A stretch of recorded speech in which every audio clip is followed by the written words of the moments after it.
各位同学好，我是明纯老师。那我们今天这个影片就来跟大家介绍 Meeting Ink 这个程式软体要怎么做使用。好，首先我们可以看到你要怎么进入呢？你可以从这个网址进入，那这个网址呢，我会附在我们这个影片说明栏的下方，或者是你到 Google 去搜寻 Meeting Ink 也可以找到。好，那如果你是第一次进来这个软体的话，一进来应该是这个画面，这个画面就是一个需要你去登入的这个画面。那你之前如果没有使用过的话，你可以按建立账户，或者是我们现在比较方便的，大家都会有 Google 的账号或者是 Apple 的账号你可以直接使用 Google 账号或 Apple 的账号，这样它就会带入你现在比如说你在电脑上使用或者是手机上使用，它就会带入你的 Google 账号。好，那举例来说，假设我用我的 Google 账号来做注册登录的话，我点这个使用 Google 登录，它就会跳出来你的 Google 账号。那如果你有很多 Google 账号，你就去选你要注册那个。点进去之后呢，它这边就会有一个条款就说你允许继续吗？好，那你就按继续。接下来呢，会有一个简单的页面，需要你去填一些资料。那这个账号跟电子信箱，因为是绑你的 Google 账户，所以这边是直接带入你的 Google 账户的资料。那么这边语言你可以去选，好，然后呢，这里就简单填一下就好了。那最重要的就是这边同意使用者条款以及隐私权政策，这个必须要打勾。打勾好了就按建立账户。就会进到这个画面。那因为呢，Meeting Ink 他们的公司还有其他的一个服务，那我们最主要今天要教学的是 Meeting Ink，所以我们就点进去这个 Meeting Ink 旁边的了解更多。接下来我们就进入到使用的教学，所以我们直接切换到软体这边来。啊，这个是首页的部分。好，那软体这边呢，我们现在如果要开始使用它的功能，就要先点到首页下方这边，好，左手边有一个会议列表的地方，点开。好，那它有两种方式来进行，一个就是如果你现在正在开会，你想要去录制会议记录，那另外一个就是呢，你是已经有录好的音档，然后去上传音档。好，我们先示范一下录制会议记录。好，录制会议记录点开之后呢，好，这边就会有一些功能。首先，启动即时字幕，就是说，如果你想要马上去了解一下现在的人他讲的是什么，哈，你不方便用听的，你需要看文字的话，你就可以去启动即时字幕。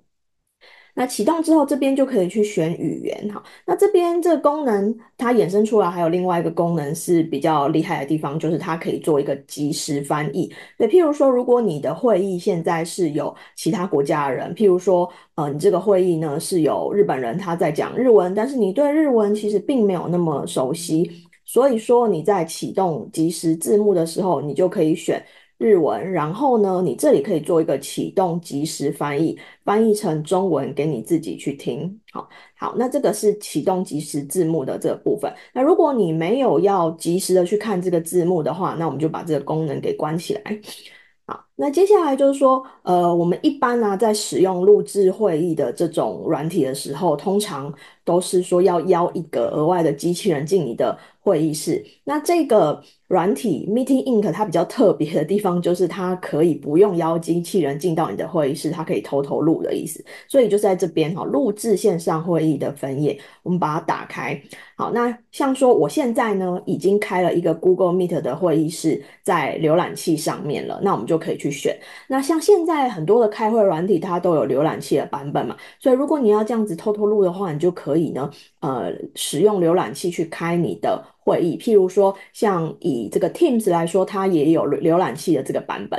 好，所以如果我们要录制一个现在正在开的会议，然后是 Google Meet 的话，我们就把它点一下。好，那没问题的话就按分享。好，然后这边呢，你也可以测试一下，说，哎，你这边的麦克风 O 不 OK？好，没问题的话，我们就可以按开始录制。好，那么它在录制的时候呢，在右下角的这个地方，它就会开始显示。所以你有看到这个波纹，就表示说，哎，现在是声音的确是有确实的被收录进去的。好，那录，好，录好了之后呢，你就按一下这个完成。好，那现在他就在处理这个逐字稿的这个部分了。那现在我们来试试看这个软体它的即时字幕以及即时翻译的这个功能。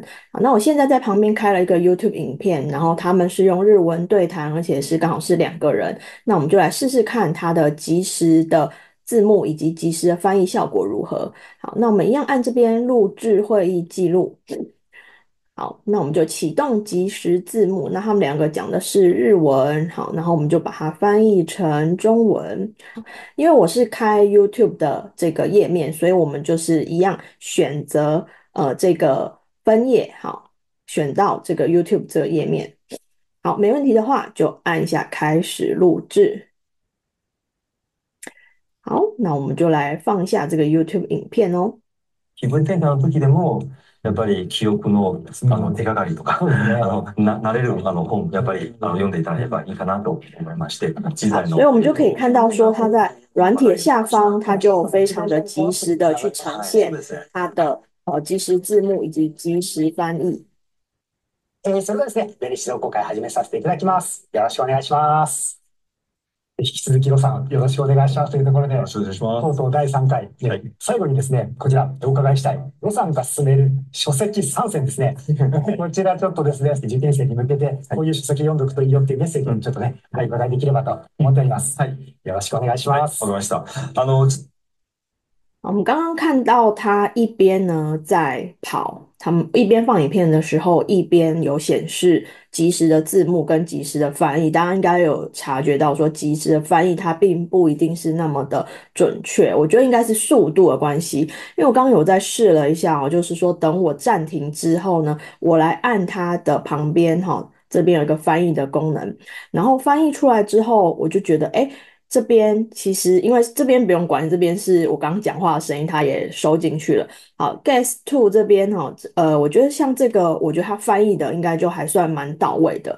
好，所以就是说，我觉得即时字幕跟翻译的这个功能，当然就是说作为我们会议的一个辅助啦，哈，不能完全的依靠它。那如果事后我们需要去完整的翻译的话，它的准确度是会比较高的。那另外一个方式呢，就是上传音档。好，我们也来示范一下，按一下这个上传音档。那这边呢，你就可以去选择你的电脑里面的档案，或者是你直接把档案拖移进来。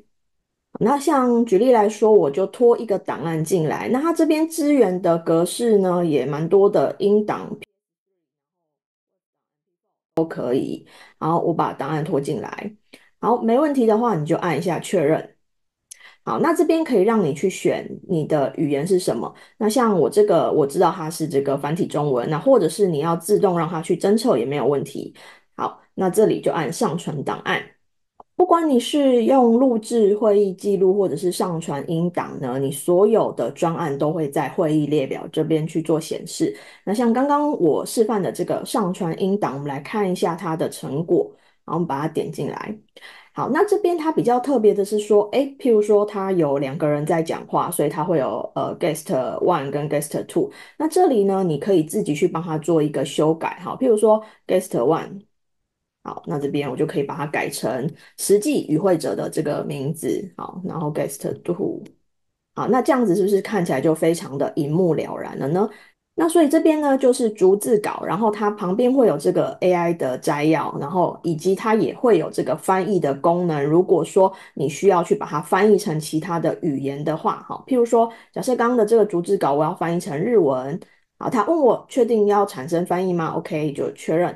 那现在逐字稿的部分出来的话呢，我们就可以稍微浏览一下。那么它原始的这个音档就在底下。好，譬如说我拉一下这个音档，好，譬如说我拉到这个7秒的地方，哎，其实就是王经理讲的这一段话，那你就可以直接在上面呢去做一个修改哈，因为有时候可能我们与会者的那个口语没有那么清晰哈，或者讲台语啊，那 AI 不一定能够可以辨识的那么100分，那我们就可以在这边直接去做一个修改，好，修改之后就按完成，好。然后如果说你要去确认说当时会议的结论是什么，有时候文字不够，对不对？好，拿出你的录音证据来，OK，我们这边也可以去按播放，就可以听到当时的这个音档。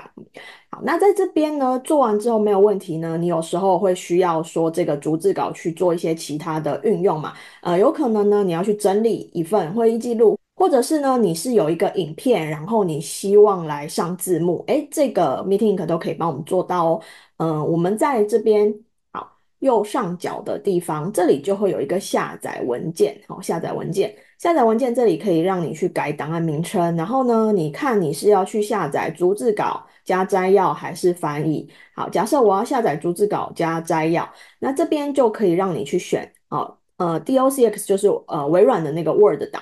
PDF 档，好，还是这个是开源的一个类似像 Word 档这种格式，好，或是纯文字，好，纯文字就是 TXT，就下载下来它会是一个笔记本的形式。好，如果你是要去上影片的这个字幕的话，那就是要选 SRT 档，SRT 档它就是一个影片额外的一个字幕档，好，好，那你选了之后呢，那没有问题，你就可以按下载。以上就是 Meeting Ink 的教学，是不是还蛮简单的？而且呢，这个软体实在是功能非常多，又可以帮你录音、录会议，又可以帮你产逐字稿，然后又有 AI 摘要，还有这个翻译的功能，赶快来试试看吧。那我们接下来来看一下这个 Meeting Ink 它的这个方案哦。如果你现在是用免费版本的话，没问题。它其实每个月免费版本它都有一个3个小时的这个会议记录的一个额度哈。那这个当然会议记录它就包含说你要上传这个所谓的音档的这个额度。好，那如果你是要直接去录制会议，免费版本它一次可以让你最多录到30分钟。那如果说你再升上去进阶一个版本 Pro 的版本的话，它每个月的额度是40个小时，然后单次的会议哈，就是这个会议你可以一次录2个小时，所以如果你的会议通常都是超过30分钟的话，那其实你选 Pro 的版本就会还蛮合适的。